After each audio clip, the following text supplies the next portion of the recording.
Hi, welcome to Public Policy Show. We're live from Harvard Business School, and my name is Shota.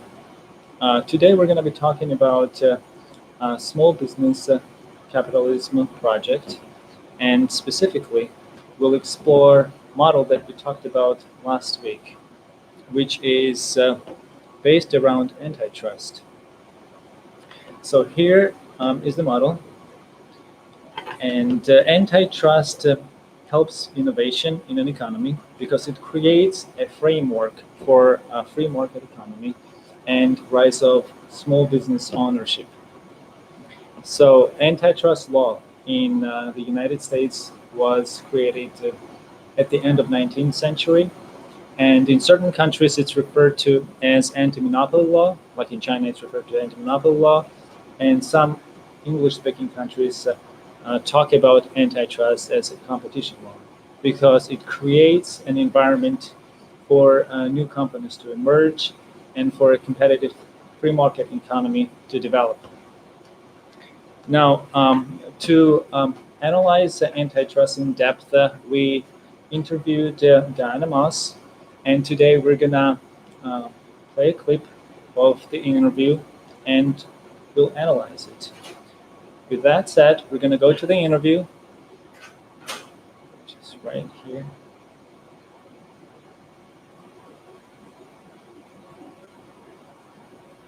And we had Raphael Soff interview her. Here it is. So it is a fascinating field. It is a field where economists can find versatility and creativity and innovation in how they apply their skills and their knowledge. And we certainly are seeing greater interest in antitrust and competition problems in our economy today. And just a quick follow-up question. From when you first entered into the field to present day, how has it changed? Well, it has changed a lot. The last 30 years of antitrust has really been captured by an ideology, if you will, which really favors deference to claimed efficiencies involving mergers and also in conduct in the markets. That has largely been driven by some legal economic doctrine, which we now know and have known for some time to be really inaccurate, and has really done a great disservice to our markets, our economy, our underlying democratic values, in that we've seen tremendous amounts of consolidation over the last 30 years. We're now dealing with sectors with very tight oligopolies and some dominant firms. So now we have many, many problems to address. Okay, so going back to our presentation. So what she talked about was three main points that she made was economic doctrine, claimed deficiencies, and democratic values. So if we look at economic doctrine, what she was talking about is Chicago School of Economics, which was prevalent post-1970s economy. And if we look at the results of, I'm going to actually go to the graph here. So we have U.S. economy. This is 1978. This is the time frame when it actually changed.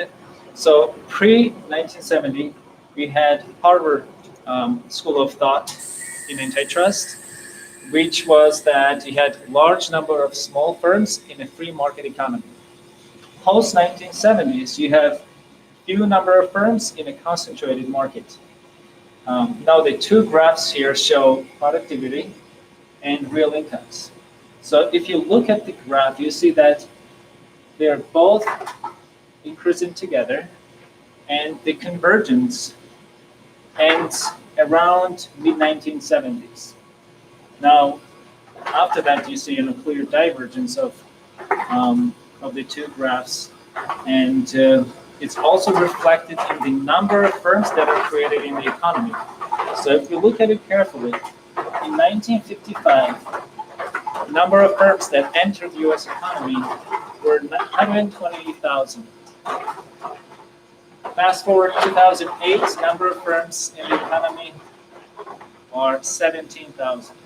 So as you see, the gap between productivity and real income also had negative effect on income inequality, of course. And this graph clearly shows the gap. The purple line actually shows the top 0.01% of income earners, and the bottom 90%, you see incomes starting in 1980 stagnant all the way to today. So now, if we look at the second point that Diana made, she talked about efficiencies. Now here it's important to distinguish between, two types of efficiencies: market efficiencies versus corporation efficiencies. So post 1970, we have an economy and antitrust enforcement based solely around corporation efficiencies.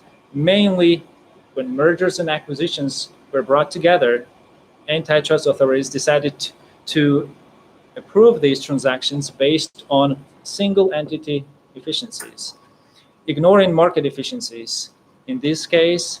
And as a result, we saw the graph prior, how negatively it affected the economy. Now, I'm going to quickly show you pre-1970s and post-1970s antitrust models. And pre-1970s model, also called Harvard School model, is depicted here, and it's a really simple demand and supply curves here. The demand curve is the green one, and the supply one is the red curve. Now, the green triangle, you can imagine this as the main street consumer welfare, and red is, in this case, we can say Wall Street welfare.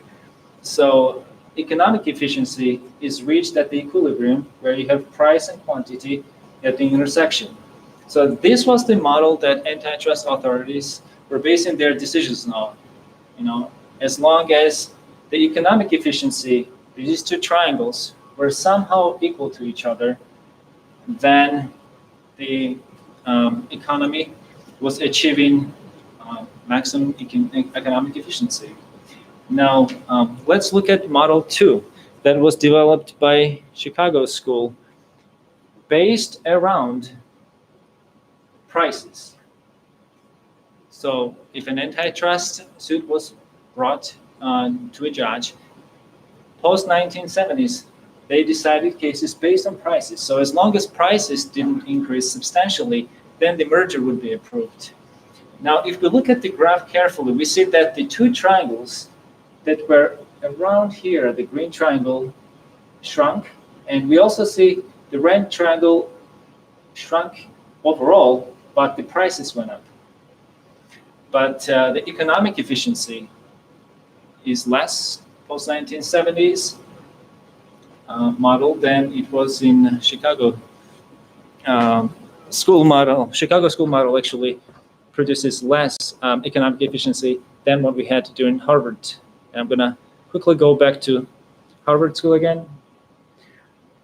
Now, Chicago School actually infiltrated in today's economy Harvard School, not only Harvard School, but the government agencies, which is FTC, Antitrust Division of the Justice Department, and we see, massive consolidations.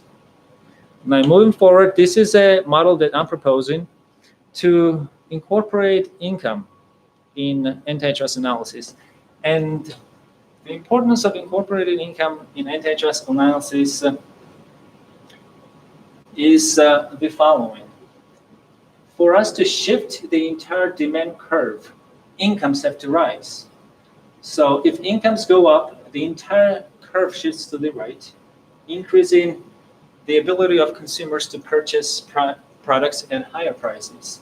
Once that happens, producers enter the market because they can make more products and provide more services, and you have supply curve increase. So overall, you have two triangles that were smaller, enlarged. So the new triangle would be this dotted line right here. and another new triangle would be this dotted red line over here. So overall economic efficiency would be improved. Both the Main Street and Wall Street will gain in this situation. And for that to happen, income variable needs to be incorporated. For example, if there is a merger, judge has to be able to look at the case and decide, okay, so this transaction, will it improve incomes of constituents, or will it decrease incomes? Right now, the only mechanism that they use for determining antitrust outcomes is prices. And prices for the last 40 years have brought nothing but corporate consolidation. So this model is critical to be analyzed in depth. And then the third portion that she was talking about is regulatory capture, which is the power that these large corporations have nowadays has become so massive that they are able to influence policymaking. So with that said, we do not want an economy where we have deregulation, mainly sponsored by Wall Street. The outcome in this case would be, I'm going to change this slide right now, to increase the number of firms in the economy so that real incomes go up, and the power that currently is held by few large lobbyists or large corporate entities will be broken up. With that said, thank you for your attention today. We're looking forward to talking to you next week. Thank you.